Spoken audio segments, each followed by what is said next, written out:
Hello दोस्तों, स्वागत है आपका फिजिक्स एरिया चैनल पर। हम लोग इस टाइम क्लास 10th का फिजिक्स पढ़ रहे हैं, जिसमें देखना है प्रकाश का परावर्तन तथा अपवर्तन, लाइट रिफ्लेक्शन एंड रिफ्रैक्शन। और आज हमें इस लेक्चर में देखना है इमेज बनने का चौथा केस, यानी वस्तु कहाँ पर स्थित होती है और उसका प्रतिबिंब कहाँ पर प्राप्त होता है। तो चलिए देखते हैं।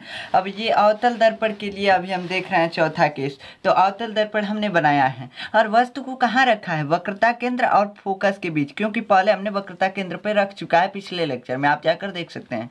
तो यहाँ पे हमने वक्रता केंद्र और फोकस के बीच जब वस्तु को रखा है तो वस्तु को दिखाने के लिए हम तीर का इस्तेमाल करते हैं। एक तीर बना देते हैं तो मतलब होता है कि वस्तु, अब बनाने लगेंगे तो ज़्यादा टाइम लगेगा, इसलिए तीर बना देते हैं। तो इसमें हमने 4 रूल पढ़ा था किरण आरेख खींचने का। किरण आरेख खींचने का हमने 4 रूल पढ़ा था। तो उसमें से कोई 2 रूल आप अपना सकते हैं, 3 रूल भी अपना सकते हैं, लेकिन अधिकतम होता है 2 रूल। 2 रूल अधिकतम होता है, इसलिए 2 रूल लेते हैं। तो यहाँ पे पहला रूल होता है कि जब किरण समांतर जाती है मुख्य अक्ष की तो फोकस से होकर गुजर जाती है। तो हमने पहला केस यहाँ पे लगाया है। फिर दूसरा होता है कि जब फोकस से जाती है तो समांतर हो जाती है। तो ये भी आप लगाएंगे तो यहीं पे इमेज बनेगा। तो ये भी आप लगा सकते हैं, लेकिन हमने लगाया है तीसरा केस। आप चाहें तो दूसरा भी लगा सकते हैं, कोई भी केस लगा सकते हैं। तो तीसरा में क्या होता है, जब सेंटर ऑफ कर्वेचर से गुजरती है कोई प्रकाश की किरण, यानी वक्रता केंद्र से जब गुजरती है कोई प्रकाश की किरण, तो वह पुनः उसी रास्ते पे वापस चली जाती है। तो हम वक्रता केंद्र से तो इसको गुजार नहीं सकते क्योंकि इधर दर्पण नहीं है। तो वक्रता केंद्र से आती हुई हमको दिखाई दे, ऐसे लगे कि वक्रता केंद्र से आ रही है, इस प्रकार से हम रे को ड्रॉ करते हैं। तो जब यहाँ पे ड्रॉ करेंगे ऐसे, तो यहाँ पे ये 90 डिग्री का एंगल बनाने लगेगा ना। जब 90 डिग्री का एंगल बनाता है तो जो रे आई होती है वह पुनः उसी रास्ते से वापस चली जाती है जिस रास्ते से वह आई होती है।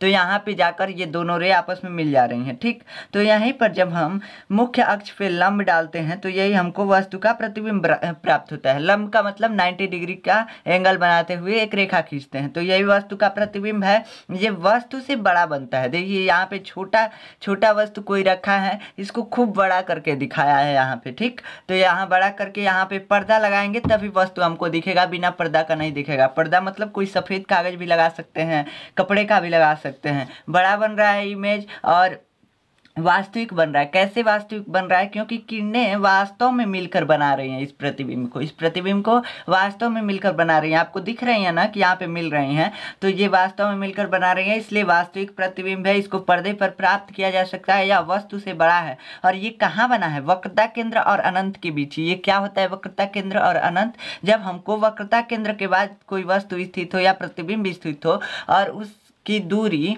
हमको पोल से पता हो, यानी दर्पण के ध्रुव से उसकी दूरी पता हो, तो हम कह सकते हैं कि प्रतिबिंब वक्रता केंद्र और अनंत के बीच स्थित है। तो ऐसे बनता है चौथे केस में इमेज, ठीक। इसको देखिए कैसे लिखते हैं जब कोई वस्तु अवतल दर्पण के सामने वक्रता केंद्र और फोकस के बीच स्थित हो तो वस्तु का प्रतिबिंब अनंत और वक्रता केंद्र के बीच बनता है। कैसे बन रहा है, वस्तु का प्रतिबिंब अनंत और वक्रता केंद्र के बीच ही तो बन रहा है। और इसकी प्रकृति मतलब इसके कुछ गुण होते हैं कि यह गुण इसमें इस प्रतिबिंब में होंगे, तो यह उल्टा बनता है। उल्टा बन रहा था।